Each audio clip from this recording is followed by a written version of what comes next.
Coming up today on Locked On at Texas Tech, sounds like the defense has been controlling fall camp. Is the verdict truly in? And if that's the case, what does it mean for the Red Raiders? We're into it next on Locked On Texas Tech.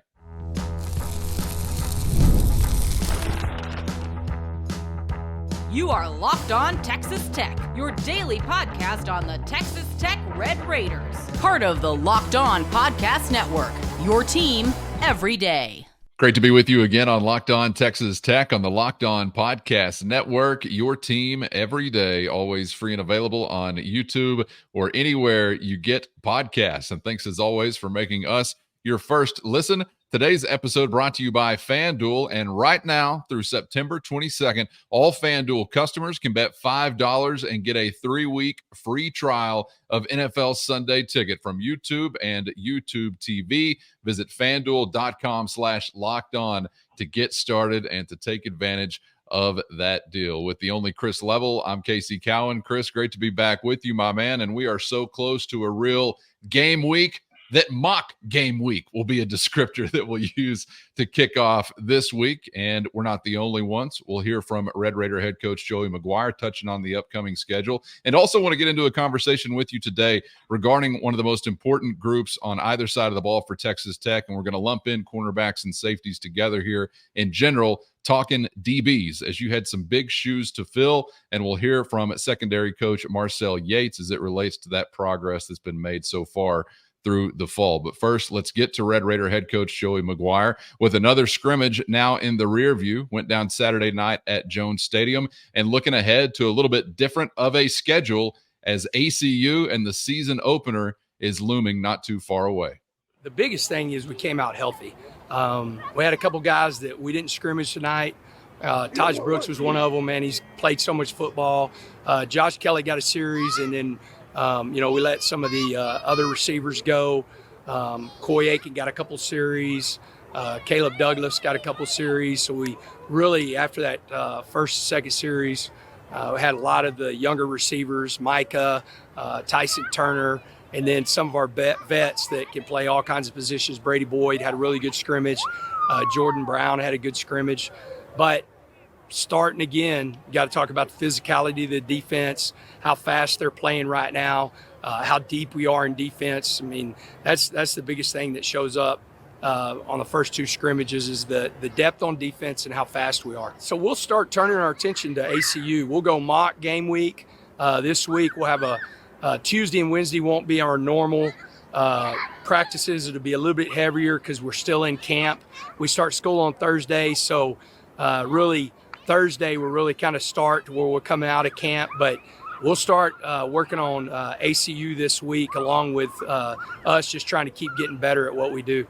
Chris, I want to get to some of the assessments from a team perspective, particularly how much attention the defense is being paid from the head coach. But first, I was just kind of curious as you get into the mock game week stuff and some of what's going down this week. I guess we kind of take it for granted that everybody knows what the preparation process will be like, but I suppose you need some practice at that as well. So that'll probably cover everything under the sun for especially some of the newcomers, I guess, this week. Before I touch on that, I will say this. Whoever's young person was running around behind Joey and giggling and laughing and having a good time during that interview, I guess what I presume was a Saturday night. That's what life is all about right there, man. It doesn't get any happier and more fun than that. That is a 2 to 4 or 5-year-old that is just having the time of their lives and sounds giddy. It is that was awesome because I listen to Coach give these serious thoughts and I hear all this happy, giddy laughing, in the background. I'm like, yeah, see, this is like. I thought you were going to go the other way and say security was lacking or something. Okay. Oh man, I mean, that's one of the got to be one of the coach's kids or something along those lines. Okay, so yeah, the 2 points. There was one, defense getting a lot of chatter, and then we'll get into the fact they'll start to try to get into some mock game week routine type things. Let's take the mock game week routine first. I think more so than ever, because of the era that we're in, you have, not only do you have your whole recruiting class that has never been through a true game week here, you also have what I would guess would be about 15 to 25 portal additions that are also going to go through game week here for the very first time. The Conyerses, the Josh Kellys, the John Carlos Millers, all the offensive linemen, the D tackles that you've added, the Javion Wilcoxes, the Jason Llewellyns, on and on and on and on it goes. And then all of your freshman kids. So how do you do it here, Coach? I mean, what are meetings like? What is the routine? Do we go stay at a hotel the night before a game? Do we? I mean, all that. When do you introduce the game plan, and how do you lay out the game plan? And what are we expected to know? Oh, you're going to make me take a test in certain position groups to make sure that I understand what I've taught or what I've been taught throughout the week. How early before a game will I see what the opposition is doing, and the opponent will be introduced to me. All the things, all the stuff. They may try to as much as you can.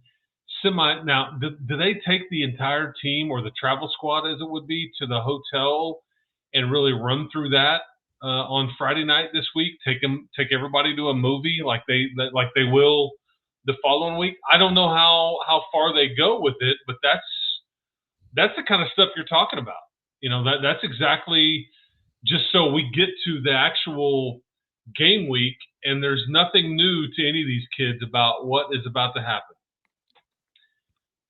This is how we do it. This is how we teach you, how we feed you, how we try to entertain you, how we meet about things, and all this stuff. Here's how we walk through the parking lot of a hotel, and when the special team stuff is, or hey, if we got a night kick, here's how we're going to suck up a bunch of your time throughout the day to try to keep you semi-busy, and then give you a bit of a break so you can take a nap, watch some other games on TV, whatever. That's not exactly what it says on the deal. Here's how we're going to suck up a bunch of your time. But you get what I'm saying. Yeah. You Layman's terms. Yeah. So all these things, you're doing it different at Middle Tennessee and at Elon and at Arizona State and at Washington State and Toledo and on. I mean, we can just keep going. And then you're also doing it different from any high school that these youngsters have been to. I mean, Cam Dickey has no idea what a college game week looks like. So that's what that largely entails. I can't nail down specifics on exactly how intricate that will be. Is it a broad-based kind of mock week, or do they go, no, we're doing this identical? I can't speak to that. But they've got a lot of good movies to choose from if they do on a Friday night. I mean, Twisters and Alien, and there's some decent stuff out. Because as you try to go see a movie every Friday night throughout the fall, it gets pretty thin. Yeah. And then you end up seeing like one of those just really terrible, scary movies. It's like, hey, Coach, man, can we just go back to the hotel, man? This is terrible. Because you've exhausted the whole late summer release list and all that stuff. So that's an aside. Okay, so anything you want to react to there before we get to defense? Well, I'm really kind of curious, not so much about the team process or preparation, but as we get here to what is, I guess, technically the final week of camp before you really transition into a game week leading up to August 31st. Do you think in coaches' meetings and conversations between head coach and position coaches that there is some thought of, say, with the O-line or the DBs we're going to talk about in just a minute, whatever it might be, like, hey, guys, Friday is the deadline. We need your best 4 or we need your best 5. Or do you think you still kind of extend that into the week leading up to the game? I'm talking hypothetically ideal situation. Are those things, those competitions, supposed to be somewhat wrapped up by the end of this week? Yeah, I mean, I think this is a wonderful topic. There's no like hard and fast rule on how any of this would work. I think it's in some ways a case by case basis. And what I mean by that is some players or groups you may really have a good feel. It's like, okay, I know the top 7. We just need to get it down to the top 5 and then go from there. Or, hey, we know the top 5. Not exactly sure where they go yet, but we know that the 5 that'll be there if you're talking O-line or whatever. But then the injury issue kind of can creep into that. Well, he was really good prior to him getting dinged up. He won't be back until next week. So that's why I say case by case basis. So some of that gets factored into it as well. But yes, you have to start making some decisions on. You're allowed to suit up more at a home game in the non-conference than at any other time throughout the year. Once you get to league play, you are. I don't remember the number, but it's reduced significantly. And then obviously for the road game, Washington State, you're only allowed to, I don't know if it's like 70, 75. So you can't just take your whole roster and all that. The plane's not big enough. There's no need to take that many people either. And there's something about earning the right to be on the quote unquote travel squad too. But yeah, personnel decisions will be made pretty quick here. Yeah. And that's why I think that the scrimmage that just has passed for some was probably a pretty big deal, because it was as close to, they won't go live for that long of a period anymore. That's over with until the season. They will try to, and you heard Joey talk about various pieces of his roster, specifically on offense, that, hey, play the series or two, then you're out. We know what you can do. We're not trying to, let's try to get some of these young kids under the lights and with the loud sound system and all those things. But yeah, personal decisions will start to be made this week, yes, because I think at some point, if you do go through the hotel process or you do any kind of thing with the quote-unquote travel squad, you have to identify the travel squad at that point. and that is trimmed up quite a bit, so compared to what your whole roster will be. But you're right. As I sit here right now, I don't necessarily know who your starters are on the defensive line or the offensive line. I have a pretty good feel for some of your secondary, not all of it. I have a pretty good feel for most of your skill positions, if not all, I think. But like the two lines of scrimmage, and then there's some of those pieces in the secondary, and then we can count star amongst that group. Yeah, I'm not real sure. The thing about defense is that the majority of those people involved in these position battles will all play anyways. Yeah. And I think that's probably why it's a professional transition right here. I just want you to know this. It's also probably a big reason why the defense has played so well early on.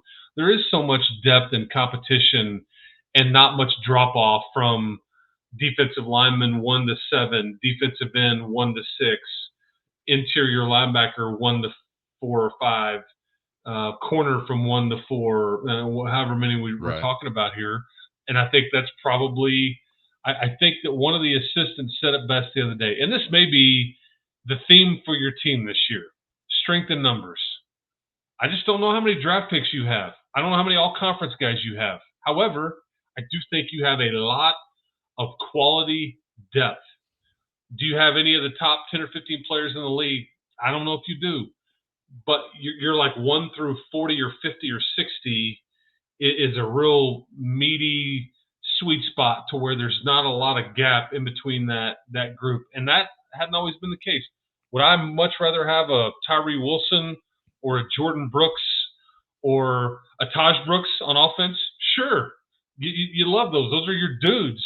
But this is kind of a bit different scenario right now, that you are really deep and just inexperienced. But I think they kind of are embracing this depth.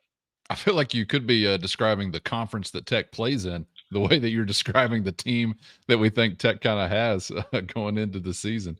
I'm curious. Let's stick with the defensive side of the football, because you see the question there on the screen: defense in control. I've mostly, I won't say only, but mostly heard, it seems like, praise for the defense when leaving scrimmage situations or just as fall camp has progressed. So would I be, assuming too much to feel like the defense has controlled camp for the most part when they've been in some of these live situations? And if that's a real thing, what are we to make of that? Because I know there's some historical thoughts and knowledge about, well, who progresses quicker when you get into a camp? Does it lend itself more to the defense coming together, lend itself more to offense coming together? So we could probably have a whole other wide-ranging debate on that part of it. But am I making too much of hearing so much about what the defense has been able to do?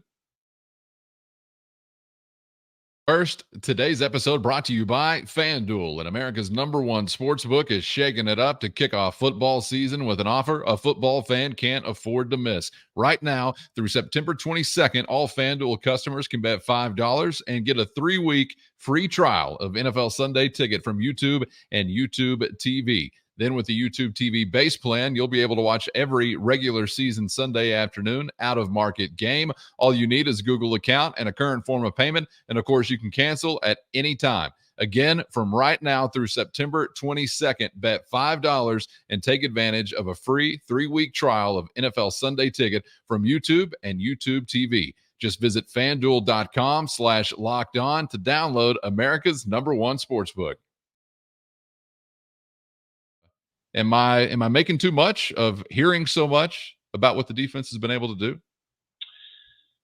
No, I think it's something you can feel good about, and I've even been asked by folks, because they are seeing and reading and hearing these things, going, "Should I be worried about the offense?" Like, right. tell me, don't worry. So here's some things that factor into this deal. If you beat Abilene Christian like 17-14. I think you're fair to kind of be concerned about the offense, sure. Until we get to that point, there's a few more proven pieces on offense. What I mean by that is, like, Barron doesn't need to prove anything. If anything, you're trying to back him off and manage him. Taj Brooks, same way. Yeah. I think that some of your older tight ends, like your Tharps and Conyers, these are older guys. Josh Kelly's the same way. Micah Hudson's very young, but and then you've had some injuries on the offensive line, okay, to where you're trying to figure that group out. It was already a question coming in. You've been missing Sterling Porche for bits and pieces, Davion Carter. I think it was mentioned the other day in one of the media availabilities. Well, yeah, Jackson Hughes, he's been missing some time too. So there's been some,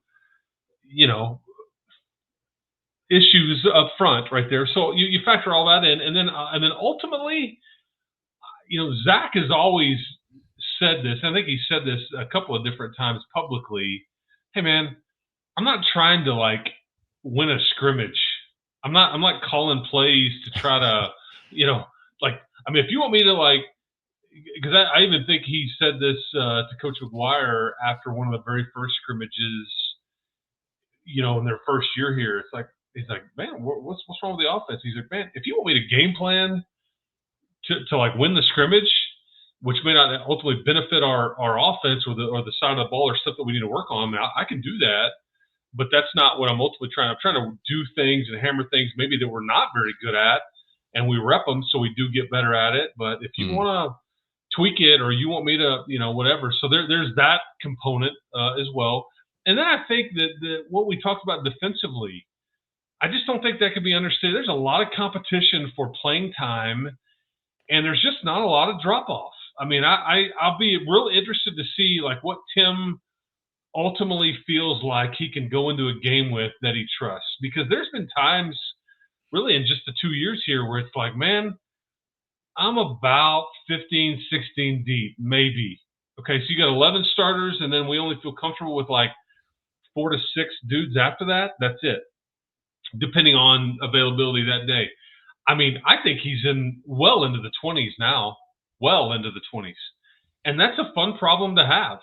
I even, and I don't want to spoil anything, that we may get into later in the week, but this is a topic that we need to get into. But I think Coach Ayu even talked about, with his particular group, there's guys that are really good at this or that, and now we've got all these packages, and so we can be really specific with, okay, let's put the best rusher or the best blitzer out there. Okay, yeah. This guy's a lot better at playing the run.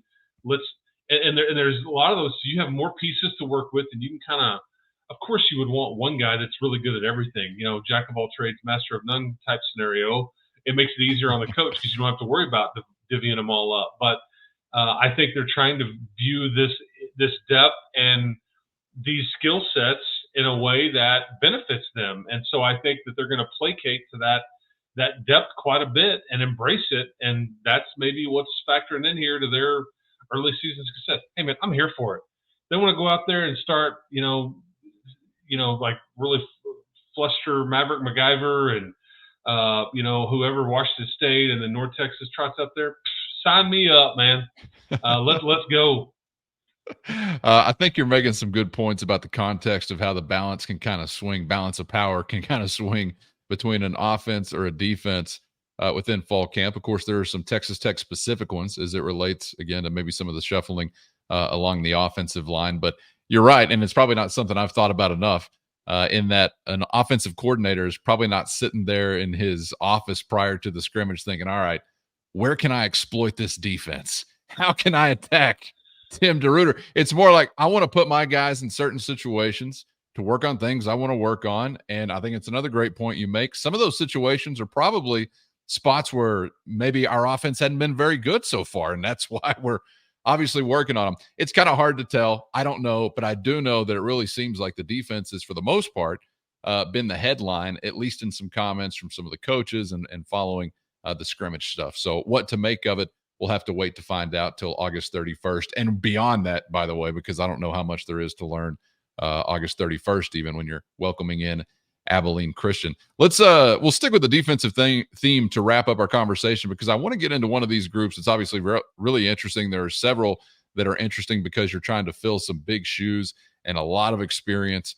We could say the same thing about what's happening up front along the defensive line, and we've talked about some of those guys, obviously, as we roll through fall camp. But I want to get to the back end of this defense and hear from the secondary coach in Marcel Yates, because clearly a lot of football, or a lot of snaps seen, a lot of football played, walked out the door from last season to this season. Luckily, you've got some, I think, big foundational pieces to build with, guys like Braylon Lux, guys like CJ Baskerville, but there's also some casting calls going on, and some guys that we're going to get to know for the first time this year that are going to be asked to carry a big load. But sounds like Coach Yates is enjoying this group through fall camp, as a matter of fact, and what you'll hear here partly, talking about the cornerbacks specifically as maybe the favorite group that he's had yet in his time at Texas Tech. Here's Coach Yates. First, today's episode brought to you by eBay Motors, and eBay has everything you need to maintain your vehicle and keep that ride or die ride on the road, or elevate your car's game to the next level of performance. Superchargers, roof racks, exhaust kits, LED headlights, accessories of all kinds to fit your style, whether it's speed, power, or design you're into. eBay Motors has you covered with over 122 million parts to perfectly fit what you need. Just head over to ebay.com/motors, where you'll always find exactly what you're looking for, and at no risk because of eBay's guaranteed fit. Your part is guaranteed to fit just right every time, or your money back, keeping you burning rubber and not burning cash. With all the parts you need at the prices you want, it's easy to keep your ride or die on the road and moving your life forward at ebay.com/motors. eBay guaranteed fit, only available to U.S. customers, eligible items only, exclusions do apply. Talking about the cornerback specifically as maybe the favorite group that he's had yet in his time at Texas Tech. Here's Coach Yates. The corner's been working hard. I think each day, they've been improving each day. They're a physical bunch. They're sponges in the room. So, this group as a whole, this has been one of my favorite groups to coach, because they come in every day, right, and they just want to work. They want to get better each day. You always love to hear about the sponge factor, guys that are trying to soak it all up. And I got to tell you, Chris, I'm sure that this is one of those groups where we roll into game week and you're like, all right, I think these are the guys leading the way, but we may still see quite a bit of change as we get into the regular season, because so many are going to have opportunity, obviously, when game day rolls around. And it'll be curious to see who kind of maybe rises out of the shadows, or maybe who falls back a little bit. And there's a lot of youth here, which is scary, but a lot of fun too. Yeah. It's just the way it is. It's fun in that you're going to get to grow old with some of these guys. Hopefully you keep them here and all those things, but there's going to be some inconsistencies with young football players and some busts and things like that. But I think because of the youth, it's very competitive, and nobody has come in complacent. And I think that the old head in the room, at least talking corners with Braylon Lux, he's the least complacent guy ever. In fact, he's got sometimes, I mean this in a nice way, but like he's got like his switch flips, he's got some wires crossed when he plays football. And that's like in a good way. Like he's very physical. He's just kind of, he's intense. This is what you want. This is, Tim DeRuiter even talked about this the other day and we had touched on this too when he first got here. It's like you got Malik Dunlap and Rashad Williams here, and most guys transferring in will be like, well, I guess I'll just have to wait my turn or hope that one of these get. Like, no, not him. He just didn't ask nicely and said, I'll take your lunch money one day. I'll take your lunch money one day. And now I got money to buy my own lunch. And I'm kicking one of you guys out of the lunchroom for a game or three, which is what we saw last year. So that also leading by example. But like, Jaylen Peoples, and you're starting to hear a lot more about, Mo Horn is, I think, had a great camp. So many positives that we've heard there. But you hear a lot more about Macho Stevenson. And I mean, how great! No wonder Coach Yates loves this group, because he's got a guy named Macho and then a guy with a nickname Boss in his locker room.